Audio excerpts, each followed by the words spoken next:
We're here because we don't buy into the bullshit of mainstream culture. We're tired of the mundane, passionless careers we've been shuffled into as a result of this orchestrated debt-based system of rule, and the stranglehold on education and entertainment by cold, soulless corporations. People, yes, we are frustrated. Yes, we are tired. And we reject the pre-approved tranquilizers that are Monday Night Football and an ice-cold Budweiser. We have to stop hiding. Stop hiding behind the headphones and the Cherry Popper 420 username. Let the world see that the resistance is strong and society is changing. There was a time to be anonymous, but that time has passed. And so the Higherside Chats would like to present Conspiracies as the dawning of this new paradigm in the uniform of the revolution. Because bold fashion should mean more than some celebrity meat dresser frat boy in a silly pink polo. Conspiracies redefines bold fashion as having the balls to reject socially uncomfortable and unpopular truths from your radiant chest. All fucking day. Conspiracies.net. Let them know that you know. Bold designs for troubled times. Hard truths. Soft cock.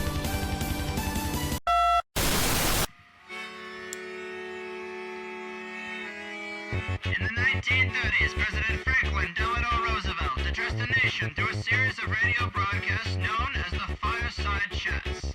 His aim was to reassure the common man that our society would recover from its troubled times.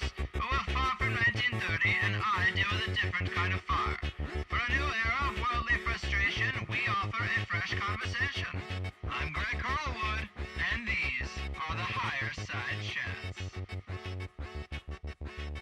People, you can bitch about the financial elite's elaborate network of manipulation and control and the psychopathic suicide machine we call capitalism, just to remain paralyzed and hypnotized by the fear of falling through the cracks of a rigged game you never had the conviction to demand be evolved. Or, you can get smart and beat the wizards of Wall Street and the demons of the debt-based illusion of scarcity with a little financial magic and sorcery of your own, and today's guest on the Higherside Chats is the man to help you do just that. A lifelong student of magic and the occult, studying the arts in New Orleans, Nepal, and across Europe, the author of Financial Sorcery, Magical Strategies to Create Real and Lasting Wealth, Jason Miller, how the hell are you? I'm doing all right. How are you? Oh, I've never been better. Your book was actually a bit of a wake-up call for me because I spend a lot of time stoned, lost on the internet, listening to everything from whistleblower accounts of occult rituals among secret societies to occult symbolism in Disney movies and the dollar bill itself. And like a lot of people, I'm up on the soapbox saying, hey, look at them, look at what the elite are doing, it's not fair, while I'm being railed by the low end of the totem pole. It seems like there are a lot of powerful people using magic, why shouldn't we? Am I right? You're absolutely right. Absolutely right. In this world, unfortunately, we are stacked against us as far as attacking the problem from the outside. You know what I mean? Right. So unfortunately, the old saying is a little bit true. Money talks and bullshit walks, and you have to be part of the system to change it nowadays. That is true. I don't have much of a spiritual self, but I admire your dedication to learning and practicing all the occult arts. What are some examples of how you've used them in your own life? Well, I always tell people that, I've done a lot of ritual. I've summoned spirits. I've done magical rituals for people for all kinds of conceivable reasons. I have, spent time meditating in charnel grounds and doing all kinds of strange things. But the best thing that I practice is just simple meditation. Just spending 20 minutes in the morning and 20 minutes at night, sitting down, watching the breath, watching the mind for distractions, getting distracted every half second, and then bringing myself back to the meditation. I tell you, it is the number one way to develop magical skills. It's the number one way to control your mind. It's the number one way to attain freedom. And once you have that kind of mind control, and the patterns of your own mind start to become apparent as far as, well, where do these thoughts come from? your site deals with a lot of things where, you know, you're encountering a system that's stacked against you. I mean, Right. not just political things. I mean, you walk into an Abercrombie and Fitch, and you are walking into a place that has been meticulously designed to make you think certain thoughts. 100% agree. You know, the tiles on the floor when you first walk in are a certain size that tell the mind to walk further in, and then they change as you get deeper in. There are, you know, in the men's section, there's like exposed piping and things like that. It's there purely to make men feel more manly and more likely to spend money. There's the music at a certain volume to drive out mom and dad, but to keep, you know, the juniors in with the credit cards. I mean, it is a masterpiece of psychological manipulation. So with meditation, these kinds of things become apparent because you get to know your own mind. You get to know what thoughts are yours, what thoughts are simply mechanistic reactions, and what are you reacting to. Right. It seems like such an important first step, but so few people actually put the time in to, you know, benefit from meditation. I mean, I know you say you can't be bad at meditation, but I mean, I just get distracted and I have a hard time just dedicating the time to it. You know, turning the TV off. Who wants to do that? You'll thank yourself if you spend a week just doing it for 20 minutes a day. You'll want to go back. It's getting over that first few days. It's kind of like going to the gym. You know, you go once or twice. Another thing I don't do. Right. Well, you know, and I never did it. And, you know, you go once or twice and you're kind of like, oh, well, you know, you fall off the wagon. But once you go for like a week or two and you start to feel just a little bit of what it gives you, then all of a sudden it's not a problem wanting to go. The problem is wanting to do it more. And so, I wish I had that problem. And, you know, you're not alone. I teach a lot of magicians, witches, and occultists magic. I have my strategic sorcery course, and the number one thing that people report back is, you know, I don't want to meditate, and I get it. You know, I mean, a lot of people, meditation is like an Eastern thing. They want to be standing up. They want to be doing rituals. They want to be saying things. They want spirits to appear. Whereas in meditation, I'm saying, sit down. Don't get up and do ritual. I'm saying, you know, if a goddess appears in front of you while you're meditating, you tell her politely you're meditating and go back to the meditation. So these are, you know, there's a lot of resistance to meditation, but it is like working out. You know, you feel better and you feel the effects afterwards. Mm-hmm.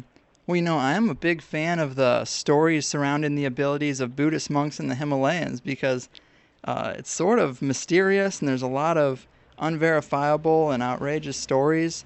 But you've lived in Nepal, and I know you have an interest in those particular monks. Can you tell us any first-hand accounts or what's really going on up there? Oh, they're there. I mean, first of all, even some of the guys that live in the cities or just in the monasteries who have a very strong spiritual practice have some amazing powers. You know, I remember going to see Lama Dala Chodak, and I've seen lots of, you know, card readers and things like this, but I've never had someone pull a name out of the air. You know, and this is a guy in Nepal, literally on the other side of the world. There's, you know, and no one that knew this person's name was with me. There's no conceivable way that he could have done it, and he does this all the time.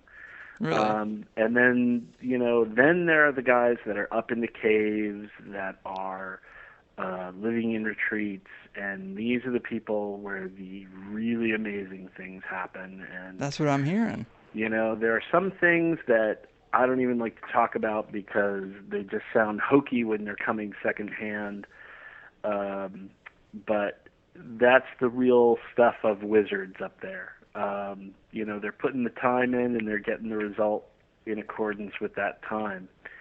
And I remember living in Parping, which is outside of Nepal near Dakshin Kali, which is a big Kali temple. But all of a sudden, one morning, we were about to start this Vajrakalaya ritual, which is going to last for 3 days, and all these Nakbas, these Tibetan sorcerers, showed up, and we're all doing this together. And then at the end of 3 days, they're gone. Just like, well, where do these guys live? Oh, they're going back into retreat. They're up in caves. They're not like guys that hang around for you to chat with. So yeah, the real deal is still happening, and some of the stuff is verifiable. I think it's Cambridge University that was doing studies on Timah, which is the inner heat yogas, and they have monks on record getting parts of their body up to 117 degrees using nothing but their breath meditation. So what do you think the point of that is? Well, it's interesting because a lot of people have a mistaken idea that the point of Timah is to generate heat. And it would make sense in the context of Tibet because, of course, Tibet's very cold. So you have the famous Repa tradition where, people vow to wear nothing but cotton, like Milarepa. But really, Timah developed in India, and it developed in quite warm climates. So having done a little bit of Timah myself, I can tell you that the point of Timah is not really to generate physical heat. It's part of, similar to Kundalini, you're raising energy up the spine, vital energy that turns the volume up on everything. And then this rises through the body, and then you experience this ascending power which melts, it's said to melt the wisdom drop and cause a descending bliss. And then it's in this state of, bliss and emptiness that you enter into other yogas, like the sex yogas and things like that. So, right on. Right, yeah, exactly. Now, on the subject of your book, Financial Sorcery, you talk about the spirit of energy, or the spirit and the energy of money. Well, like, instead of avoiding it or fighting with it like I'm sure most people do, how should we change our relationship with it so that it works with us instead of against us? What is the spirit of money like? Well, I give several qualities of the spirit of money. The spirit of money is related to time, and money doesn't like to be wasted, and so on and so forth. Things like this. Money needs to move to accumulate. A lot of people think in terms of Scrooge McDuck gathering more and more millions to sit in his bank. Hoarding. But really, money needs to move to generate even more money.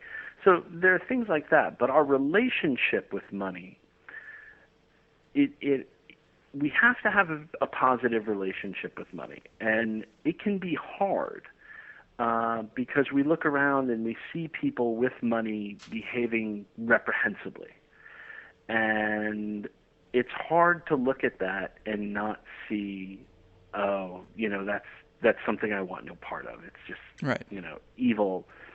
And, here's the thing. That spiritual take, that anti-materialistic renunciation take is a good spiritual take if you're really going to do it. So in other words, if you're saying, I don't want to be a part of the system of chasing after money and dealing with money and so on and so forth, that's great. Become a monk, become a nun. We've got Buddhists or Catholics. Or if you don't want to go that route, then, come down here to New Jersey to Tom Brown's survival school, and he'll teach you how to live, just on your own with a knife in the woods. Right. Ready for the collapse. Right, exactly. And just walk off into the woods and live like a wandering yogi or a homeless mystic or something like that. I think these are all really good ways to go spiritually speaking. Mm-hmm. Now, are you gonna do that? Right, yeah, so they're not that practical. No, But, I mean, but that's just it. They're very practical. All you have to do is show up and do it. fair. I mean, really, But you're sort anybody of can cut show off up. from 95% of humanity. You will be, and that's the point.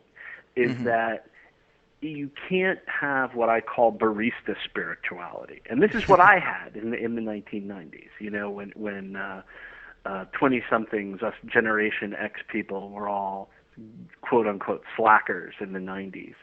And you know, we'd like just work our little jobs that we didn't care about, and we'd say, you know, oh, it's just I'm doing whatever. It's just to support, you know, my occultism or my music or my poetry or whatever it is that people were into at the time.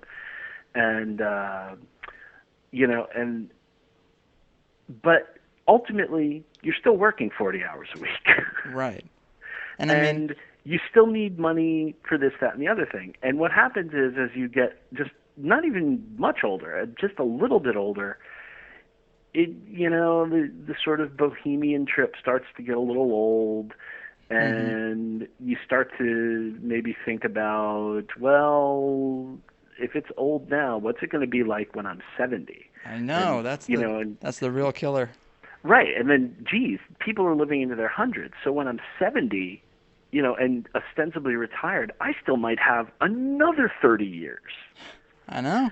And then it's like, holy crap, what am I going to do with myself? Right. So what I'm saying is, if you're going to renounce money, if you're going to renounce finances, then really renounce it. Don't, like, you know, You can't work at half-ass it. Starbucks and be like, I'm non-materialistic. Otherwise, your only other option is you have to master it, because money is too powerful to not either renounce it or master it. Right. If you don't fully renounce it, it will master you. Exactly. And I think if we look around at the world, you see a lot of problems caused by people mastered by their love of money. And Completely agree. I mean, it's no wonder people get so stressed about it on a daily basis. You know, you come home from a job you hate, you can't quite figure out a way around it. You know, I come home and start suckling at the pity titty and numbing myself with a new season of The Office while I point my hatred at the 1%. But, you know, your book brings up a great psychological barrier that people have that causes them to hold themselves back, and that's having a misaligned set point. Can you explain the set point? Absolutely. The set point is the idea that we have a place where we're comfortable. And it's not necessarily the place that we want to be. It's the place where we think we should be. Mm-hmm. And it's deeper than the conscious mind. We can say all we want, you know, well, I would, you know, what I really want is to make, you know, $1 million a year and have a vacation home in the Maldives and so on and so forth. But if we were raised with parents that were sort of, you know, middle class, lower middle class, we tend to have a set point that's comfortable around $40,000 to $50,000 a year. Mm-hmm. And I think that's so true. Right. And then people that are raised in poverty, you know, of course you want out. You want more. But people, you know, you say you want more, but you're comfortable with so much less. And then people will actually get defensive when people move out. This is why, you know, people that go to school in extremely poor areas often report getting bullied when they try to do their homework. They get bullied when they are, you know, on a trajectory to go to college. You know, it could be a racial thing. It could be just a class thing. But, you know, this happens all over. Right. It's the insecurity that if Joey over there in the front row is doing well, then that means I'm doing bad by comparison. So let me fuck with him so that we're all doing bad so I don't seem that worse off. Exactly. Yeah. Exactly. And it's amazing. You know, you can sit there, and if you're kind of used to poverty, then having a job that gives you $25,000 a year might be, you know, right within your set point. Like, I'm doing okay. Mm-hmm. I want more. And you're going to have money problems living in this country at that pay rate, but you're used to those money problems. Mm-hmm. So you don't work like crazy. But if you lose some of that, all of a sudden, all stops are off. Every minute of every day is spent getting yourself back to that level. Mm-hmm. And it's the same thing with sort of middle class. You're looking at like making $50,000 a year or something like that. And if you're making that and you're like, yeah, we really should make more, we would be able to save more for retirement, we would be able to put more away, we should start a second business to do an income stream, we could be doing so much more with our lives than we are. And it's all like this idea of what I want, and maybe I'm going after it a little bit. But all of a sudden, if you have the rug pulled out from under you, if your job, cuts your hours in half or something like that, or you lose your job and all of a sudden you have to live on your unemployment check, then all of a sudden it's a mad dash. Oh my God, the boat is sinking. We have to fix this, get ourselves back up to comfortable place X. I mean, people tend to look at ideas like magic and manifesting your own desires with the right intention or willing things. They look at that as New Age bullshit, but it is a matter of the set point, because you probably worked real hard and dressed all sharp and pimped the interviews and made sure you passed that ridiculous drug test. You got the job, and then you stopped. I mean, I say it all the time. I've watched 5 seasons of Always Sunny in Philadelphia, and I wonder why my dreams are dying. You manifested your desire, then you got lazy and bitter. But how can we get out of that set point and manifest something a little more fulfilling? Well, in the book, I talk about how to move the set point in stages. The first step is to release yourself from that set point, and I give all these sort of a ritual example of how to,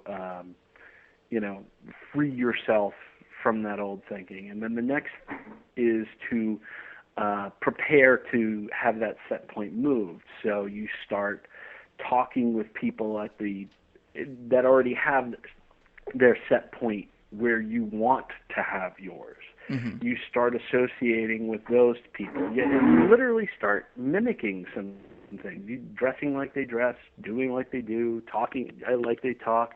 I mean, it sounds like you're, some people would say, well, you're not being true to yourself, but all of these things are external. Like if you think that, because you were raised to talk a certain way and you're changing that now, that you're losing an essential part of yourself, that's a pretty crappy sense of self. Mm-hmm, right.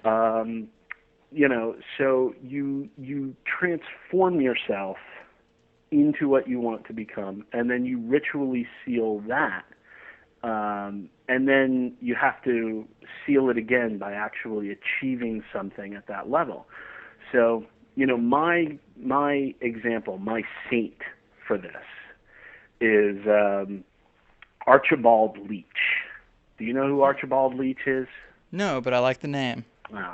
Archibald Leach was born in 1904, and he was kind of spoke with a stutter and in a Cockney accent, and not poverty, but not well-to-do either, and did some vaudeville acts and things like that. And when he came to the States, he looked around and he saw movie stars, and he decided he wanted to be a movie star. And so he worked on changing in his accent. He worked on changing his appearance. He worked on basically inventing a new self, and taking on the initials CG because he liked Gary Cooper and who was the other one that had the Clark Gable?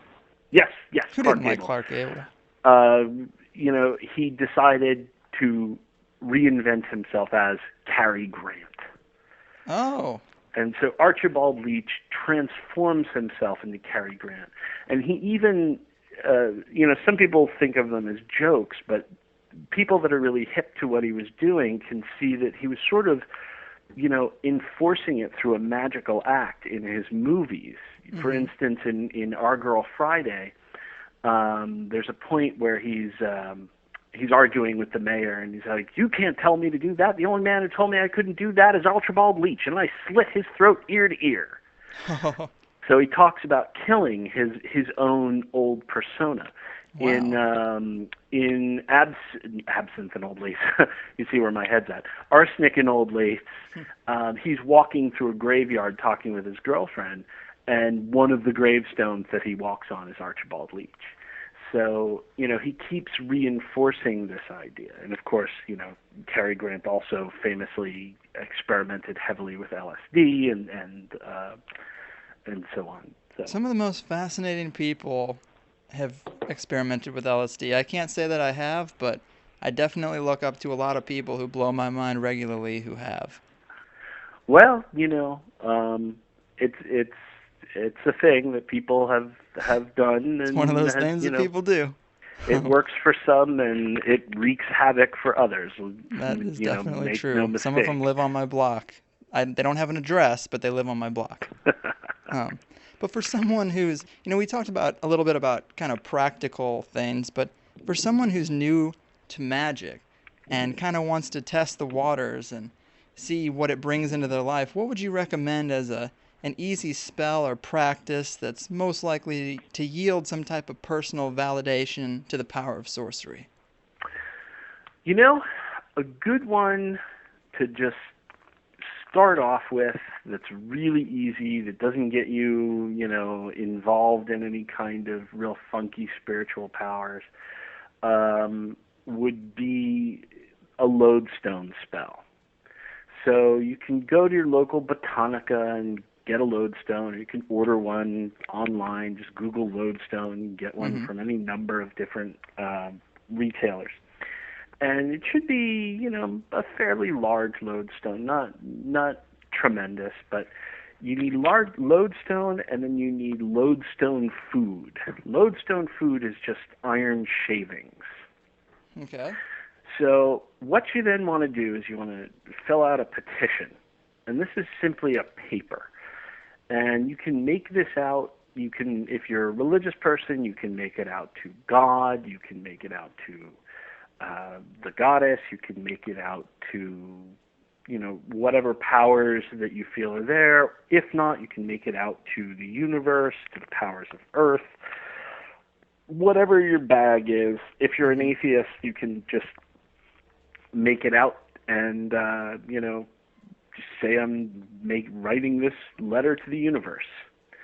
Because there's plenty of atheist magic, too. So you write this letter, and it basically just details what you want to draw to you. This should be something that is within the realm of possibility, but is not easy necessarily. So, when we're setting our magical goals, we want to look for things that we can work towards.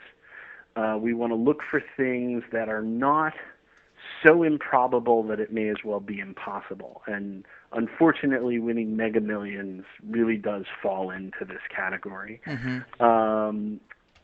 So, think of things like, getting a promotion, or finding that job if you don't have a job, or finding a better job, or if you take it out of the realm of finances, to find a lover, or so on and so forth. Whatever it is, you want to just write this out.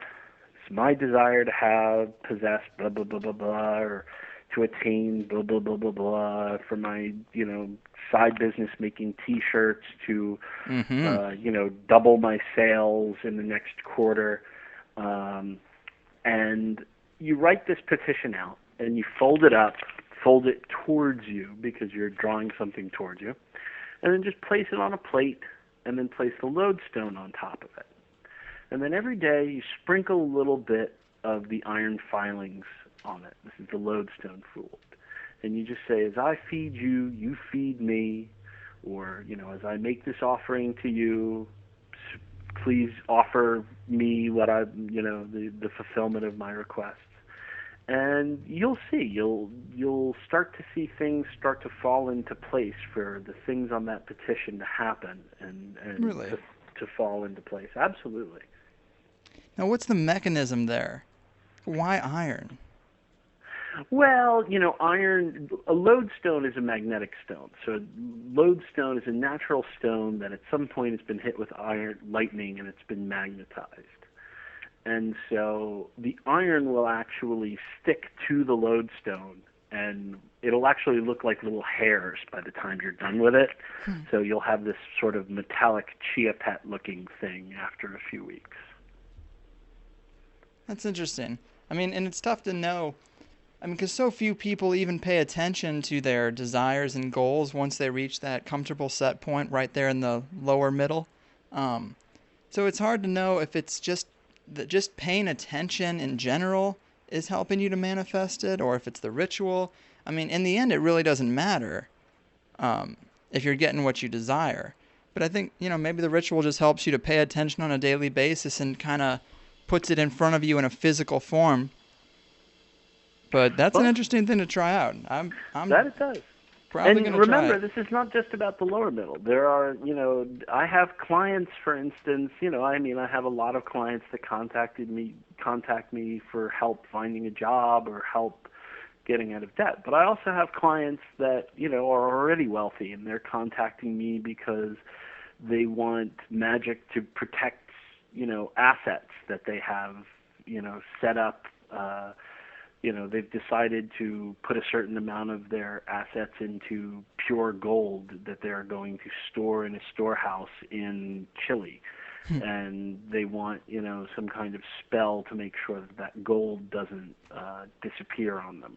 Or, you have people whose set point is already at lawyer, doctor, banker level, because that's how they grew up. That's where they grew up. But maybe they feel an artistic pull, so they want to have a set point that's more bohemian, because they're not really fulfilled doing what they're doing, and they want to start making a living as an artist, but maybe they aren't going to be able to live the same way they've been brought up. Well, that's also a challenge to the set point. So it can move up or down. Most of the time we're trying to move it up, but Right.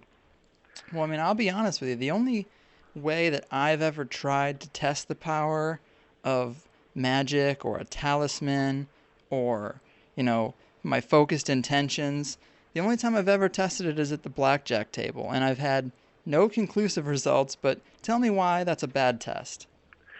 Well, the blackjack table and any casino table, first of all, some gambling magic does work, and if you're going to do it, the blackjack table is probably one of the better spots to try it out. All right. However, the place is stacked for the house to win, of course. And ultimately, it's a matter of affecting probability. Magic does two things. Practical magic does two things pretty well. This is apart from the illuminative magic of spiritual growth and so on. But practical magic does two things pretty well. It alters probability, and that's in direct relation to the power of what you're doing, the gift of the person doing it, and so on. And it can affect the minds of other people. But you have to know which tactic you're taking. So in the case of blackjack, it's a matter of what are my chances to win and how much can I improve them. Now, take me, for instance. I have a natural aversion to gambling, and my wife does not. So we went down to New Orleans, and a friend of ours made us a gambling gris-gris bag, which is a type of mojo bag they make in New Orleans. Gris-gris is gray, meaning a little bit of black magic, a little bit of white magic. Okay. So I actually think the term comes from somewhere else, but that's the legend they tell in New Orleans behind the term. Gotcha. But we took it and we went to Harrah's, and I was holding the gris-gris bag, and we do have different gifts, and gambling magic is definitely not one of my gifts. So even with this gree bag in my pocket, I still was just not pulling in any money off of these slot machines. And, finally I was like, well, I'm done, because I'm not even having a good time anyway. And I handed my wife the gree bag, and as soon as I handed it to her, boom comes $160. Boom comes another windfall shortly after that. Did we walk away with millions or even tens of thousands of dollars? No, but we, walked away with a good bundle. All right, so that's what I need to do. do. There are a lot of factors. Now, in the case of like the real long shot things, the lottery, that's something that a lot of people put a lot of time and effort into magically. Right. And it's just a waste of time, because the odds are astronomical that you would win. And you make a great point about the lottery in the book, which is like, again, people's criticism. I did the same. I had an interview with a psychic last week, and it's the same kind of criticism, is that, this kind of stuff either has to be 100% true or 100% bullshit. And if it's true, why can't you win the lottery? And you make the great point that there are millions of people putting their intention and putting their focus and energy into being the winner. So it's not like everybody is dormant and you're there trying to manifest your winnings of the lottery. You're competing against all other millions of types of energy. Exactly. And I think that's a reasonable answer for why you can't win it. Exactly. I mean, apart from that, just, one in something like 180 million as the odds is not great to begin with. Yeah, I think, when I was researching the book, one of the researchers that I quoted from it said, you're 4 times more likely to die in a car accident on the way to buy a ticket as you are to win this thing.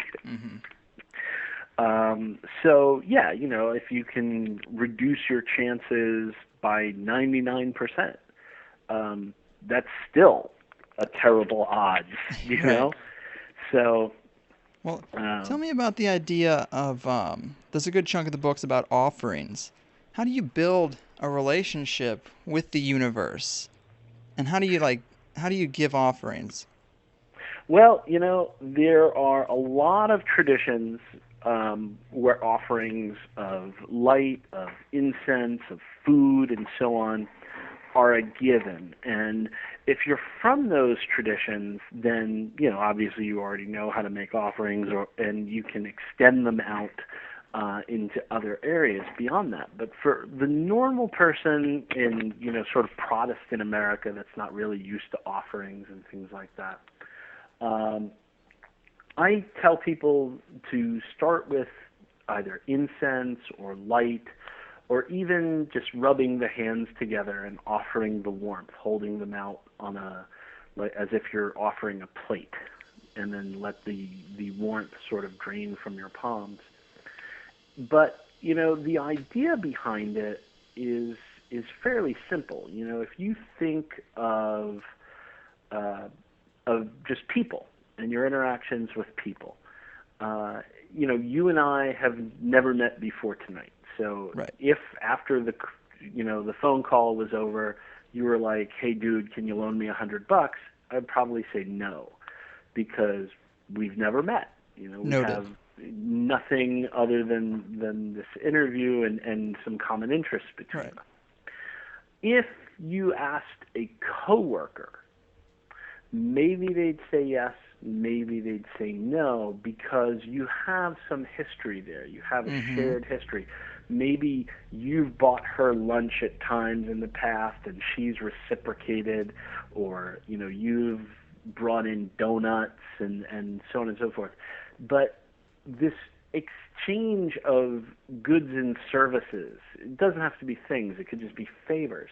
It builds relationship, And then if you ask your best friend, like, dude, can I borrow $100?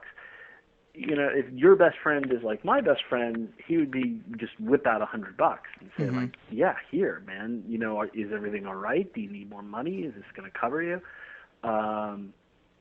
So that's because you have years of that kind of history of time spent and buying him a soda, paying him buying you movie tickets, things like that. These kinds of things build relationships, which is why when people go out to dinner, rather than divide up the check every time, it's nice for somebody to say, well, we got it this time, and somebody else. It all equals out in the end, unless somebody's uber wealthy, and then. So you got to just not ask for things from the universe. You got to build a relationship, make some offerings, and maybe good things will happen. Exactly. If you go out in the morning and you offer, if you don't want to do incense, pour yourself a cup of coffee and pour a cup of coffee for the spirits of the ground. So then you go outside and you offer it to the universe. I like to offer a liquid in the morning like that to the ground, and then offer incense smoke to the air. And you have sort of all your elements covered. You have the material in the liquid, and then the liquid itself covers earth and water, and then the fire that lights the incense, and then the clouds of incense itself cover your fire and air.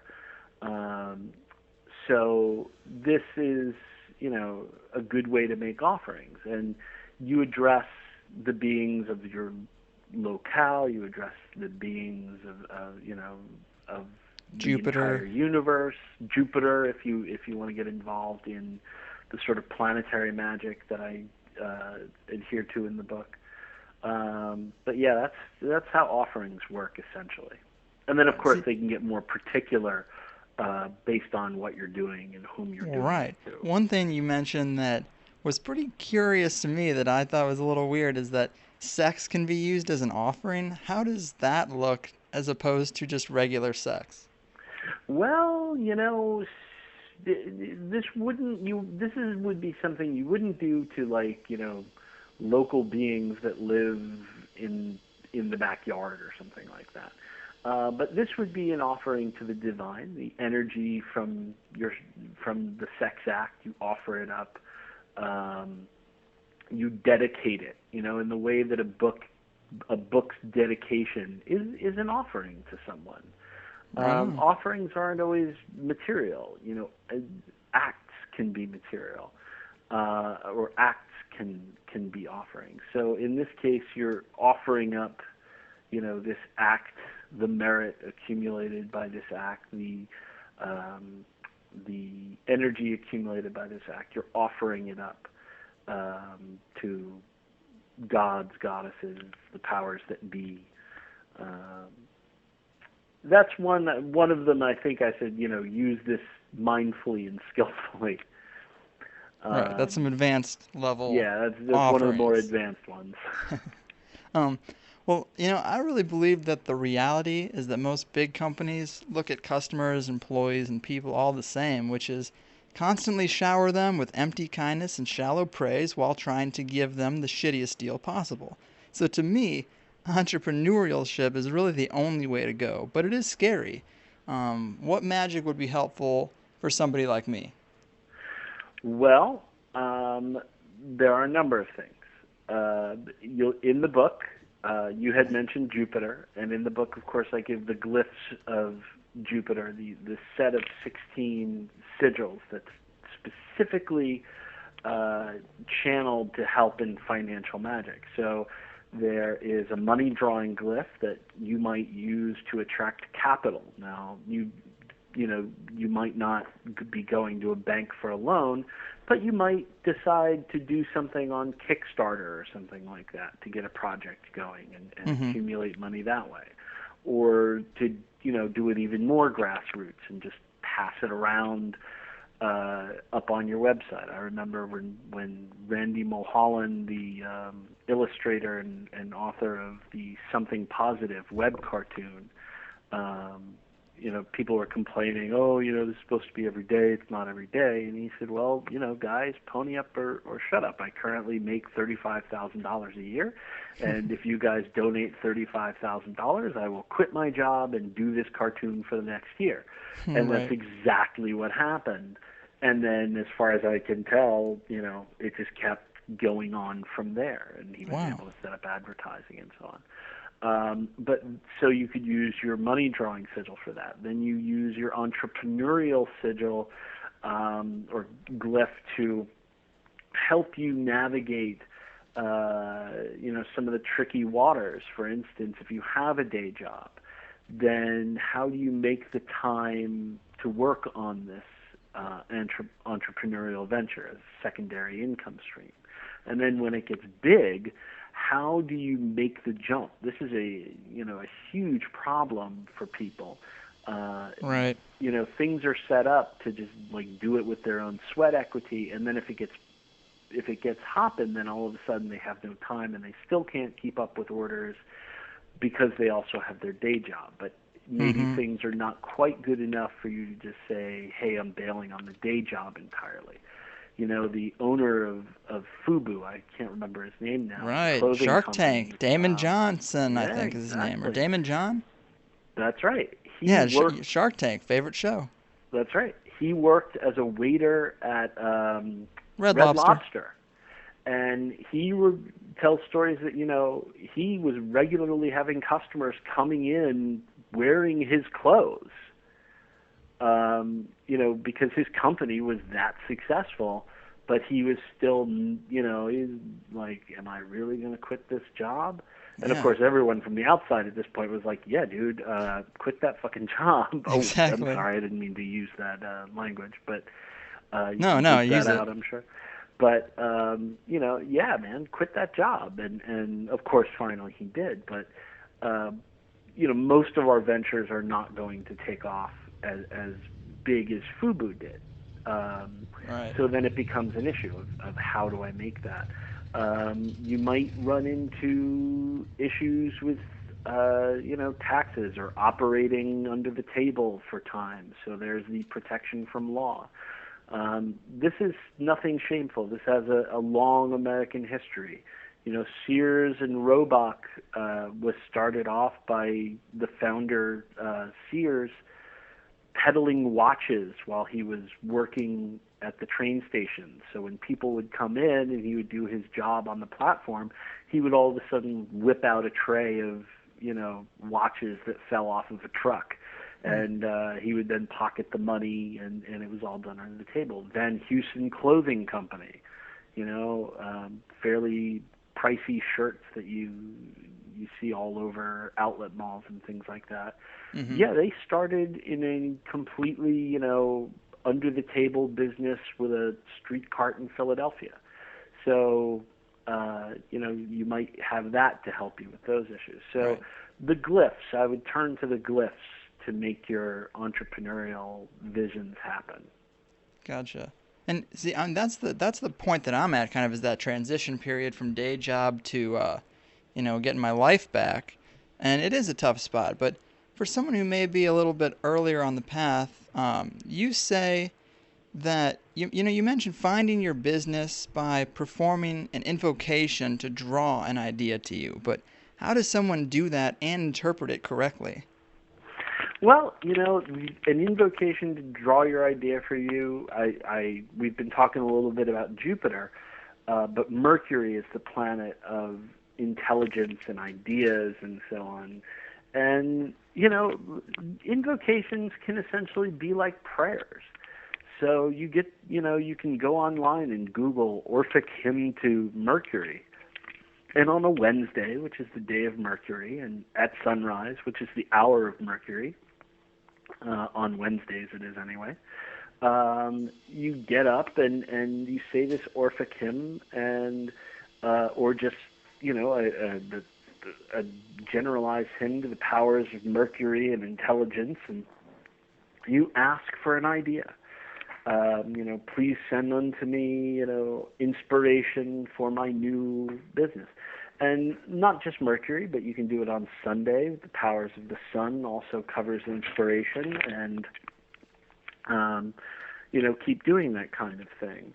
And what you then want to do is pay attention to the world around you. You want to pay attention to what people say to you. You want to leave a little time every day, not to spend in meditation, but just to spend sort of in silent, mindless occupation. So like mowing the lawn, driving, things like that. You ever notice how ideas come to you when you're mowing the lawn or while you're driving, and then you're like, oh man, I got to write that down, and then later when you actually have the ability to write it down, it's gone. Right. Well, that's because while your mind is just sort of occupied with a mindless task, it opens itself up. You're not experiencing the discipline of meditation, but you're also not experiencing the occupation of everyday life either. Yeah, you kind of do have a quiet mind during those activities. Yeah, you do. Yeah. So, you come up with these great ideas and have a phone with Evernote loaded on, so you can just whip it out and record your idea. And then there are other things that you can do. You sit down, you write a list of everything that you like to do, of everything that maybe you can do but you don't necessarily like to do, and then you write a skill list for each of those headings. In other words, I like to practice mixed martial arts. Well, what are the skills involved in mixed martial arts? Okay, so I do some training, I do this, I do that, I study a little bit of anatomy, blah blah blah blah, whatever it is, and you take a look at those things and start smacking them together. So for instance, I know somebody that is really into astrology, and they came to me and said, I keep trying to get my astrology business off the ground, but it's really hard. There's so many astrologers out there, and I don't know how to, really make myself do this. So I talked to her, and I said, well, what else do you love? And she listed a couple things. She said she loves horticulture. So I said, well, there you go. I said, there's lots and lots of astrological lore surrounding plants. Why don't you can do all kinds of astrology, but specialize in horticulture and take out an ad in a horticulture magazine rather than an astrology magazine, because you'll be one of 150 names in the astrology magazine, but you'll be the only astrologer in the horticulture magazine. Touché. So, and as soon as that happened, then things started rolling. And then people that were into horticulture also tend to be the type of people who might frequent astrologers as well. So they would come to her not only for horticulture questions, but for general horoscopes and things like that as well. Right on.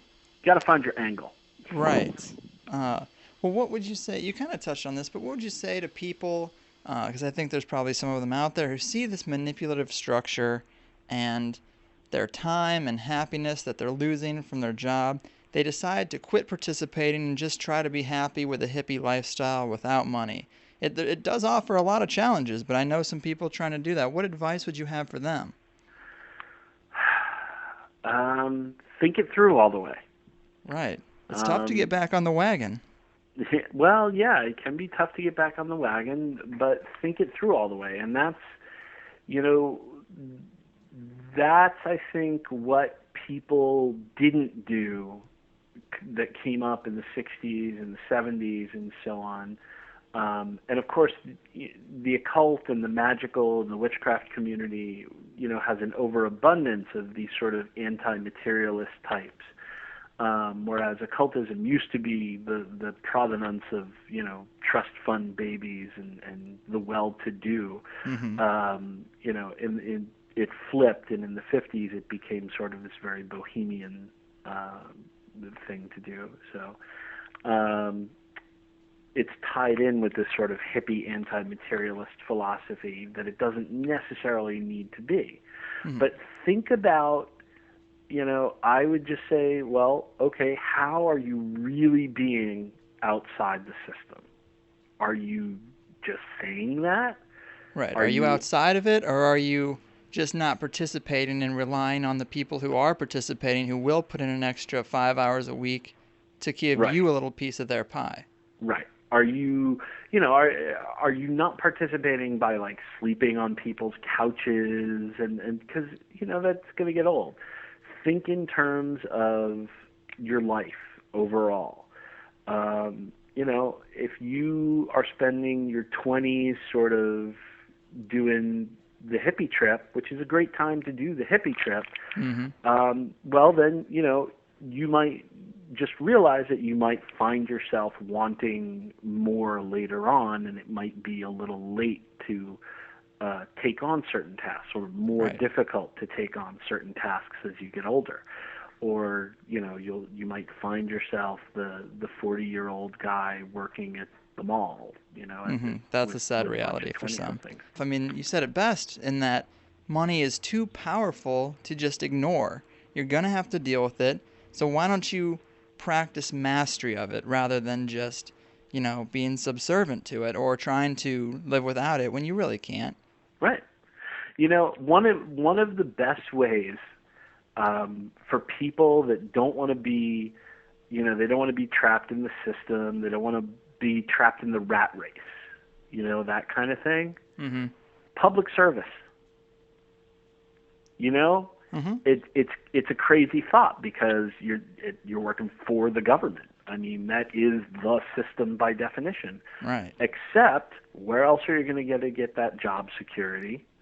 Yeah, keep your friends close and your enemies closer. Right. There is no real rat race in public service. It's not so much of a meritocracy. It's more about how long you've been there.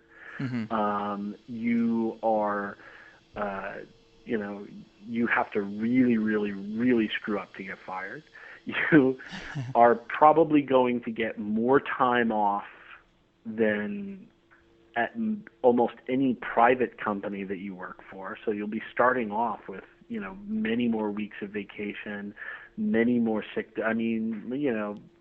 Yeah, use the inefficiency of government to your advantage. Yeah, I mean, if you have to have a job and you want to be able to go to festivals all summer and things like that, the state job is going to offer you a lot more freedom than the barista job. Right. Even though it's ostensibly for the man.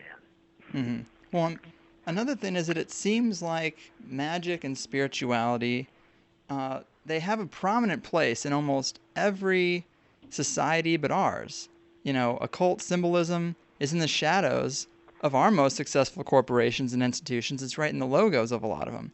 But do you think it's been weeded out of mainstream culture for a reason? Well, first of all, there's always an occult side of things that's hidden in whatever culture you're in. So, you can go to India and there's still, if you really talk about Tantra and you talk about hardcore tantrikas like the sadhus, that's not exactly mainstream culture over there. And we certainly have plenty of, religion and spirituality here. It might not be good spirituality. I'm thinking of like Republican prayer breakfasts and things like that. But it's there. So, it's there overtly, and then there's the covert kind of stuff that is done, under the table by some and not by others. Anytime that you say that faith is not enough, I want experience, you fall afoul of both secular materialism, which says there's nothing to experience, so what are you looking for, you weirdo? And you fall afoul of mainstream religion, which says, no, you're supposed to have faith in what I'm telling you. So this is where the faith versus, or pistis versus gnosis versus agnosis comes in, to put it in Greek terms. Pistis would be faith,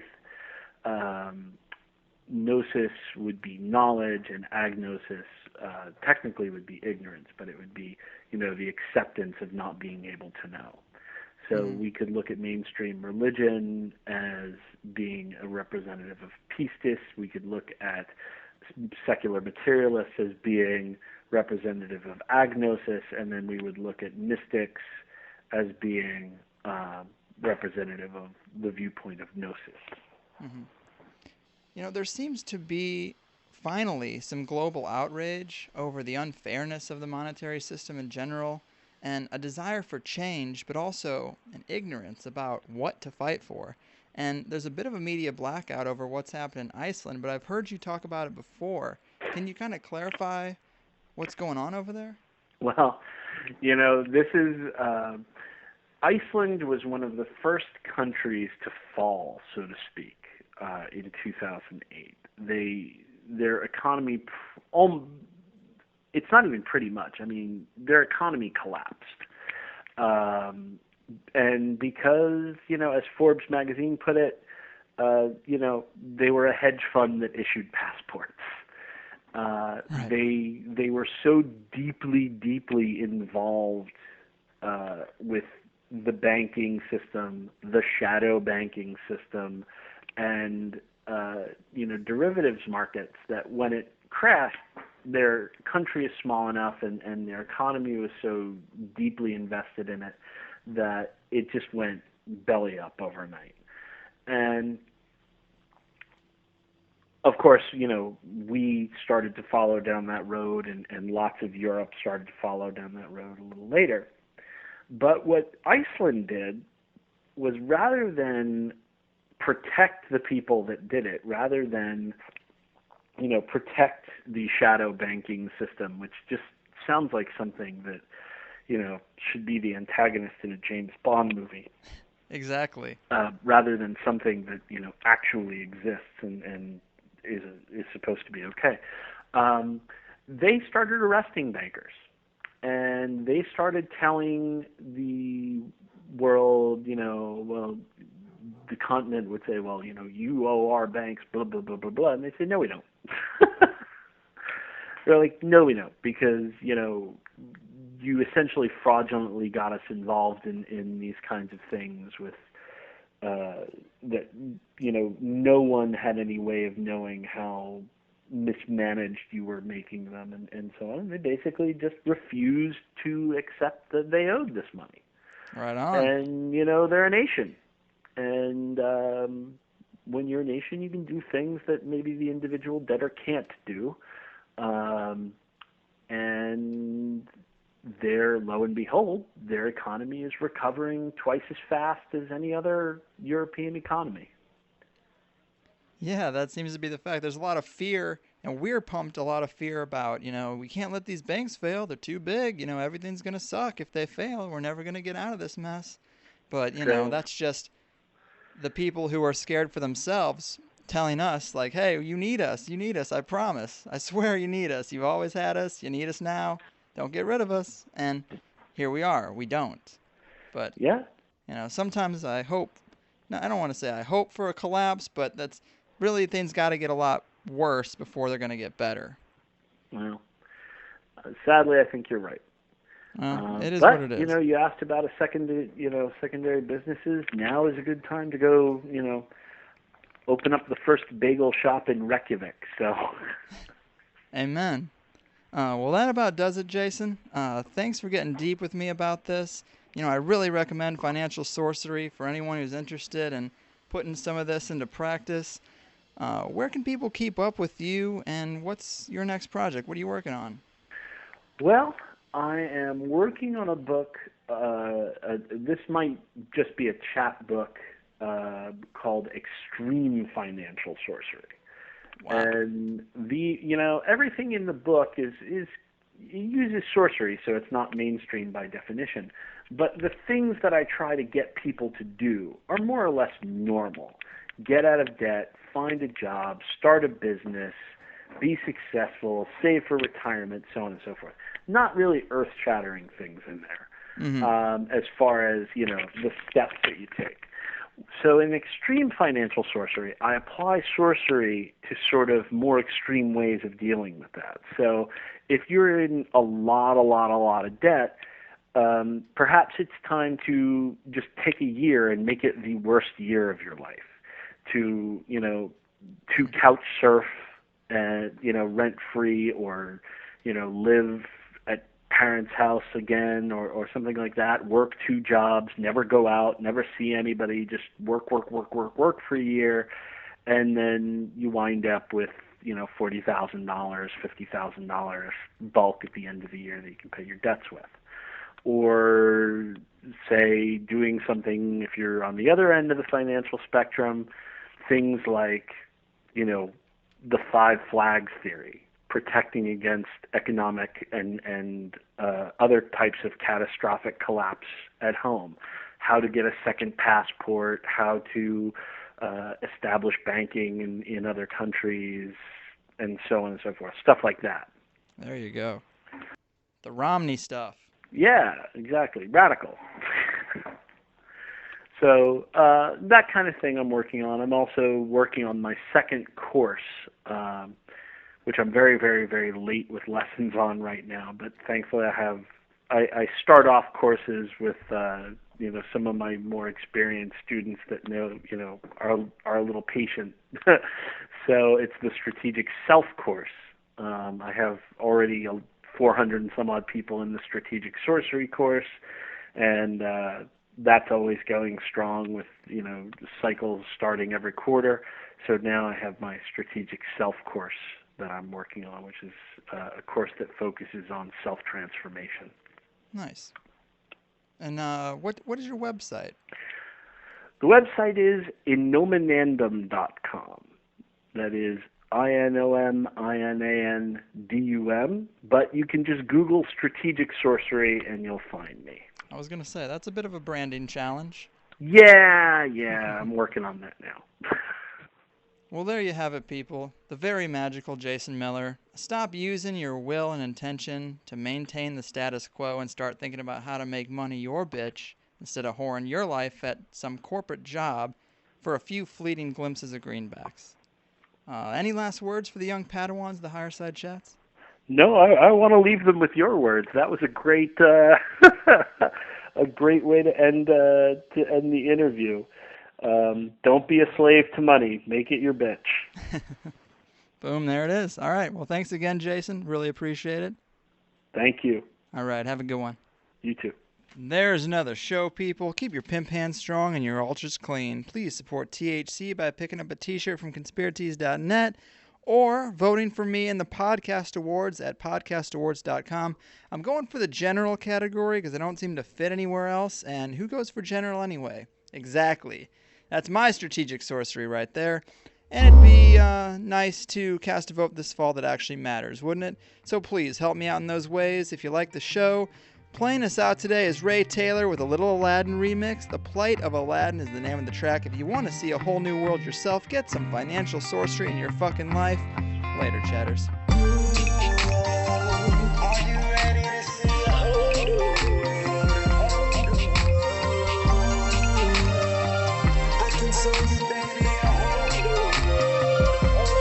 Let's take a carpet ride to a shining, shimmering, splendid place way up in the sky. Just let your heart decide. I can open your eyes, take you higher, wonder by wonder. Look in my eyes as we fly through an endless diamond sky. Are you ready to see a whole new world? I can show you, baby, a whole new world. Let's take a carpet ride, yeah. We'll be tumbling, soaring, free willing, free as a bird in the sky, yeah. I wear my heart with pride. Girl, you open my eyes, yeah. Take you higher, wonder by wonder.